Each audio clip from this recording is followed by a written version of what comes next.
Okay, when we talk market research, there's really one question that we want to answer. Is this product idea going to make me enough money? Because if it's not going to make me enough money to change my lifestyle or save for retirement or any of the other thousands of things you could use the money for, then it's not going to be worth your time, energy, frustration, blood, sweat, and tears to develop this product and move any further.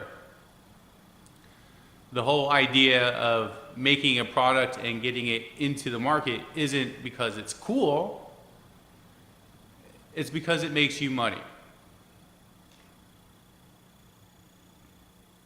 So in order to do that, the first thing we have to do is identify the big picture problem that your product solves. Okay? We don't need to know anything about your product other than the problem that it's going to solve. So let me give you an example. When I get home or I'm just hanging out in the house and my whole family is there and we have kids running all over the place, one of the things that my wife always complains about is that our tile floors are always dirty. And that we've tried different floor cleaners and none of them have worked more effectively than the regular old mop. So maybe my product idea, I would think, for me, would be a new high-powered floor cleaner. Well, that's great, that's my solo idea, but I have no idea how big the market is, okay? So this is where we go to the biggest search engine that there is on the planet, Google. Because if anybody has the data we're looking for to answer this question, it's going to be Google, all right? So what we want to know is is there a market for floor cleaners? What's in the floor cleaner category? You have mops, you have brooms, you have steam mops, you have floor scrubbers. Those are all in a floor cleaner category, right? So if you go into Google and you're looking for the market size, you could type in something like, how many mops are sold in the United States? And it'll pull up on the first page, and I did get this hit doing it myself. There's $1.96 billion were spent on the floor cleaner industry. $1.96 billion. You say to yourself, wow, that's a lot of money. That's right. That's a huge market, and if everybody in that market spent money and bought your product, that's how much money you could potentially capture. And that metric was from 2013, and markets tend to grow over the years, and you can find those results online. Okay, if you are not finding the results that you're looking for within the first 2 pages of Google, then change your search query. Another way I could ask the question to Google is, how many floor cleaners are sold? How many brooms were sold? How many of, name your competitor's product were sold in the United States? And you would find, you will find data that corresponds to the market size, either in number of units or, more importantly, the number of dollars spent in the entire industry. Okay, now you might sit there and think, well, wait a minute, that's a big wide paintbrush and that doesn't apply to my little product. My little product must be some fraction of some percentage of some other number that you're just not mentioning here or capturing, right, Mike? That's pie in the sky stuff, isn't it? And absolutely not. What we're looking for is to determine, is there a market, and a big enough market to support your business activity, which is making money by selling a product. Okay, so $1.96 billion is a big enough market for us to want to play in, and we can go ahead. And I want you to go ahead and perform this routine, this exercise with with your product. So for example, yeah, I'm interested in a floor cleaner because the problem I'm solving is dirty floors, okay? It's dirty floors, okay? Now, there are a lot of ways to solve that problem. There are mops, there are brushes, there are other types of floor cleaners. But the big picture problem was dirty floors. And so I wanted to know what the market was for all floor cleaners, because maybe my product is so great, it's going to clean every floor type. You don't know.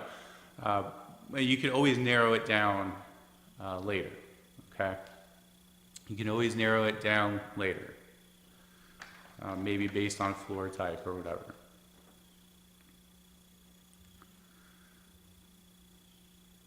Now, after you've determined that there's a big enough market out there for your product, now we can move on to the next step, okay? You said, yes, there's a market out there, now we can move on to the next step. All right, the next step is, how much can I sell my product for? Now, I haven't asked you anything about the functionality of your product. I haven't asked you the manufacturing cost of your product. None of that is relevant for what you can sell your product for. See, from business perspective, businesses don't go and say, hey, I have an idea for a new product. Let's manufacture it and work out that price later. Businesses don't do that. Businesses say, hey, that's a fast-growing market out there. Let's develop a product to compete in it. Who are our competitors? What price do they sell for? Okay, well now we have to be in that range of prices. So one of the places that I like to go for information is to an online retailer, okay? Amazon, according to Forbes magazine, is the 5th largest retailer in the world, and all of their activities are online.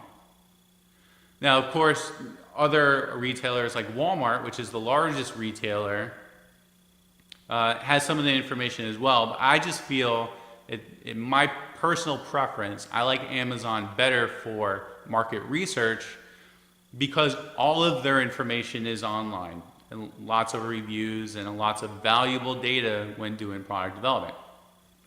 So let's go back to the floor cleaner example. Say what I wanted, say for example now, I don't want to create the average mop. All right, it's not going to be a handheld. I'm going to make something electronic. It's going to be high powered. It's going to clean the grout right out of the grout lines, right? It's going to be that powerful. So what did I just say? I've said, okay, the category now is an electric appliance. And you can select that easily on Amazon, right? You can sort through the categories. So now when I look at the electric appliances, I see products that range from $199 for floor scrubbers. I feel floor scrubbers might be the most important category closely related to mine. May not be exact, right? But it's $199 for floor scrubbers on the low end, and $349 for that really expensive Auric floor scrubber on the high end. Now, the way I would approach determining how much I can sell my product for is like this. I would say, all right, look, I'm not making a cheap, inferior product.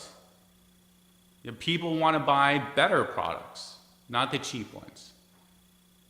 Or not the crappy products. Right? Okay. My product is going to be a better product than everybody else's, right? So I'm not going to price my product in the low end of $199 because my product is going to have more value than that higher end product, than the best product out there. Because I want to make the best product possible. Okay, so you with me? All right, now the higher end product sells for $349. And look, it's the best seller on Amazon. They're selling more of those than the $199 product. Why? Because it's the better product. Okay, so we want to price our product strategically to compete with the best product out there already. Okay, so we're not going to say, okay, we're not going to make it less than $349. We may price it, we might say, hey, our product provides more value in solving the dirty floor problem. Maybe it's lighter, maybe it has more cleaning power, maybe it's more energy efficient, but it has more value. It gives more value than the leading product. It does everything the leading product does and like one or two more things that it doesn't do, okay? Or it has more benefits in some way. So you're gonna price it strategically a little higher. You might start at $389 or $369 or $359, or you start at $389 and drop it after a few months to find the right price by small increments, okay? But you're not gonna price it in the $400 range. And why is that? Well, because the market has already determined that the price for those types of products is gonna be between $199 and $349, $399, not 400. There's no 400 prices out there, so we're not going to overthink this. We want to be in the competitive higher end range. So for this example, for my super powered electric floor cleaner, I'm going to say my retail price is going to be $359. Okay? You with me so far? Okay. All right.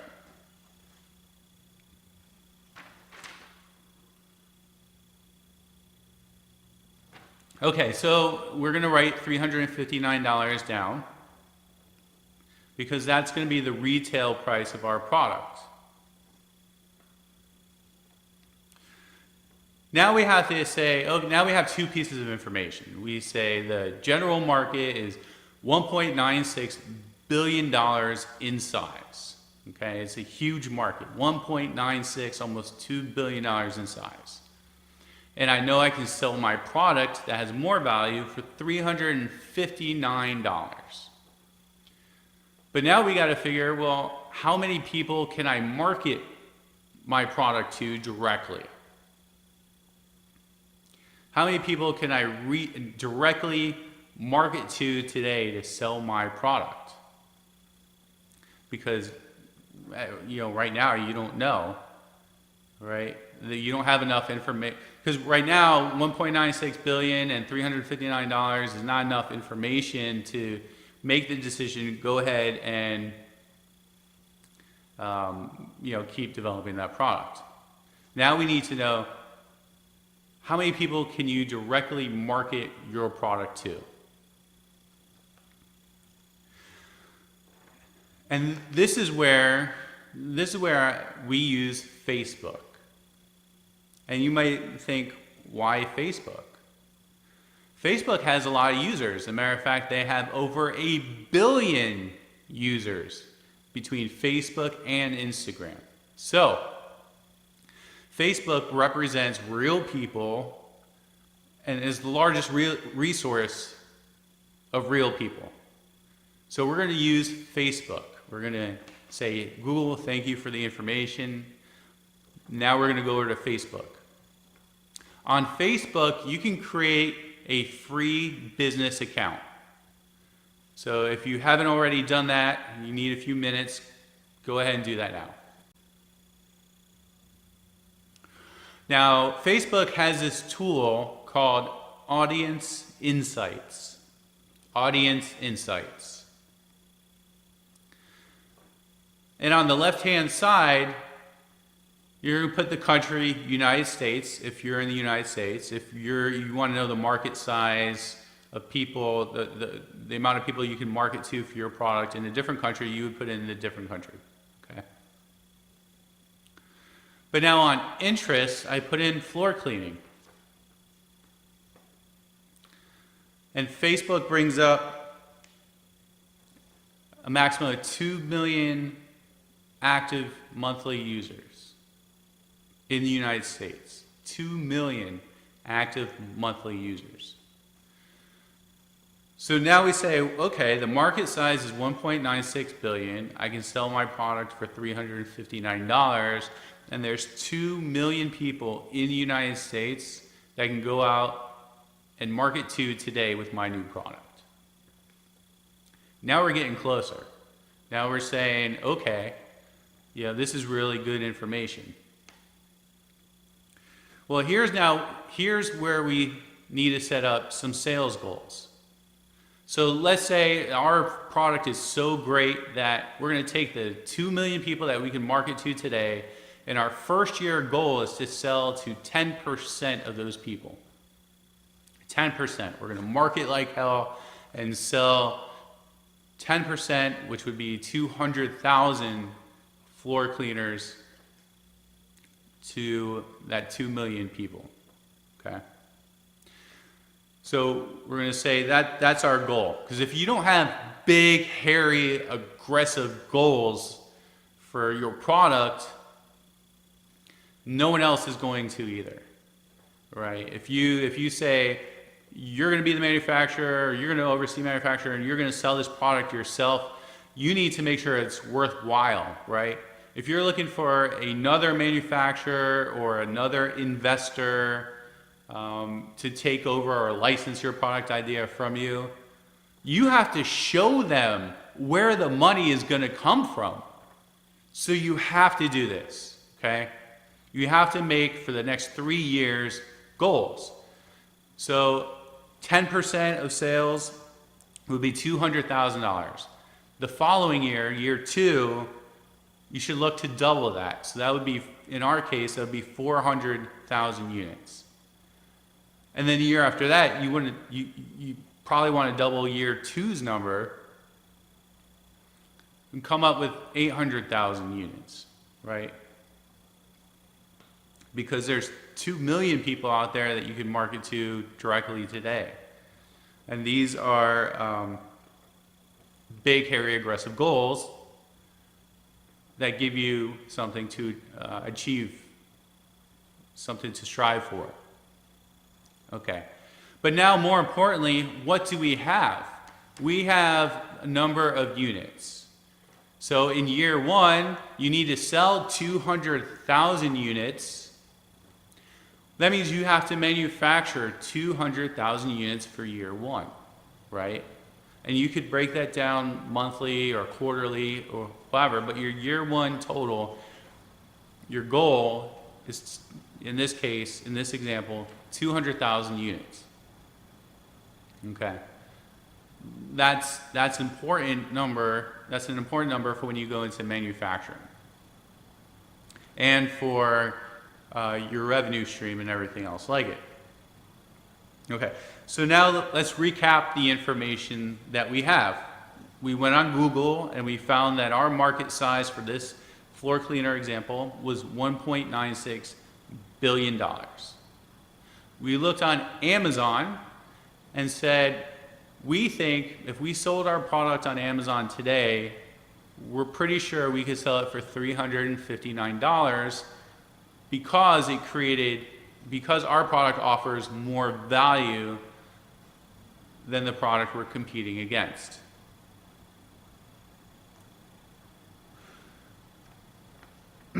And in year 1, we want to sell 200,000 units, and in year 2, we want to double that. But let's look at year 1 for now, 200,000 units. Okay.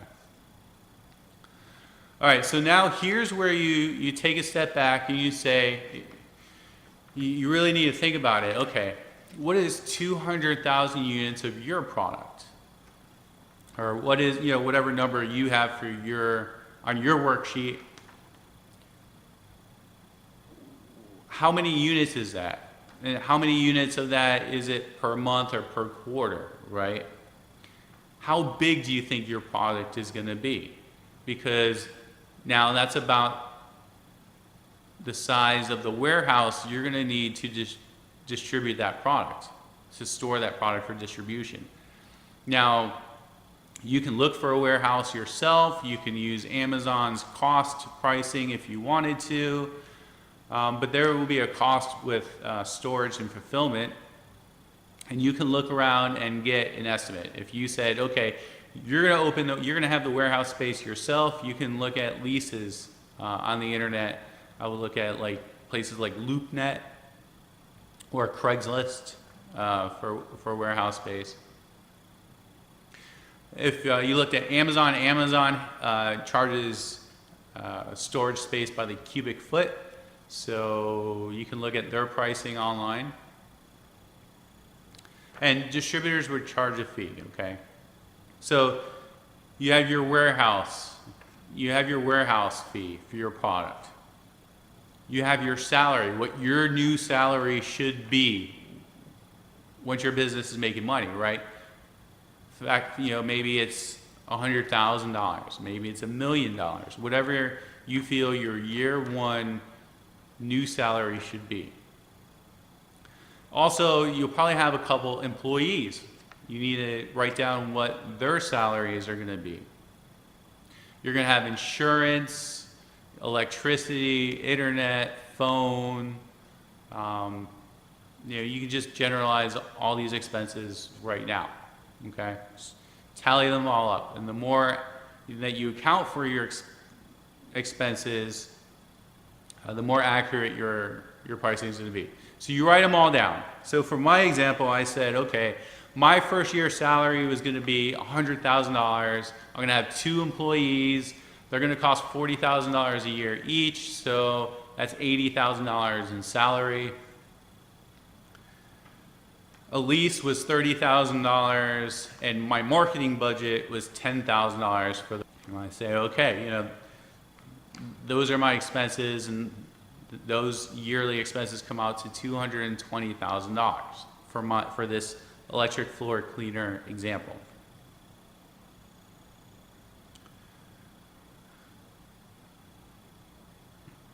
So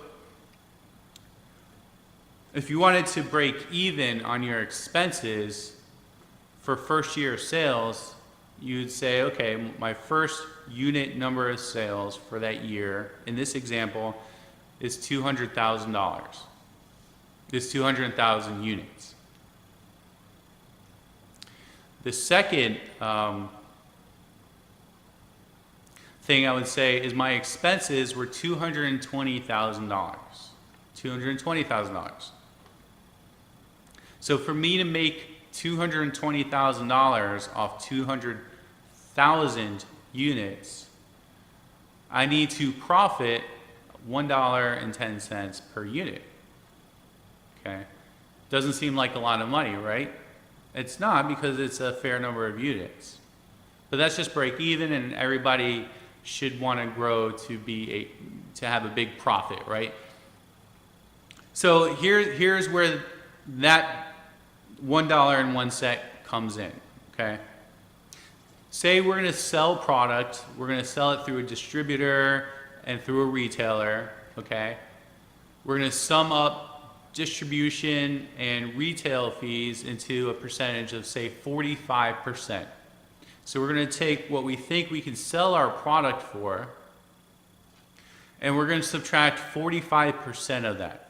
Okay, so in this example, I've taken $359 and I've subtracted 45% of that, and I was left with $161.55. Now, for the first year, expenses, if I took $1.10 away from that, I would be left with $160.40. Or if I said, well, I want to make a much larger profit for my company and take $5 per unit, then I'd be left with $156.55. Okay. Now you might ask, What is that number? What is $156.55 in this example? Well, in the electric floor cleaner example, I've accounted for all my expenses and the expenses of, so in this $156.55 example, I've counted for all of our expenses and all the expenses selling the product. Which means now I have to manufacture the product for that number right there, $156.55. That's the manufacturing cost. That's a constraint to engineers. So when you go to a product development company or to an engineering firm to design your product, or you go to a manufacturer to get manufacturing costs for your product, that's the number, that's the maximum number that product has to cost you. And the manufacturer is going to ask you what price the engineers should, if they're a knowledgeable and competent engineering firm, product development company, or otherwise, they should ask you how much this product should cost to manufacture. Okay? Because the more you pay for the manufacturing of your product, the less profit you're going to have, right? And it's all about you making money. Okay, so we have so for this example, we need to manufacture our product for $156.55. We've determined that we can make enough money, right? We've determined in this exercise the market is there. We can sell our product for a specific price. In this case, it was $359. We have first, second, and third year sales targets of quantities and volume. We can generalize our expenses.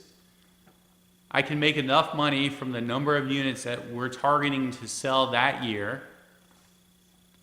And we've gotten some more information. So now if you look at some of the additional information that Facebook gives you, it's not just number of people, right? It's who those people are. You know, gender, it's their age, it's their interest, all the stuff that we're gonna continue for the next lesson. Okay, but this wraps up this segment of market research. From here, you should have been able to determine that the market is big enough and that you're going to make enough money to proceed to developing this product and selling it. So congratulations if you work through that exercise and it's a success. And congratulations if you work through that exercise and discovered the market's not big enough and you shouldn't go any further, because you're going to save a lot of time and money as well. If you have any questions, please send us an email at info@letskyinnovations.com. And we'll see you at the next class.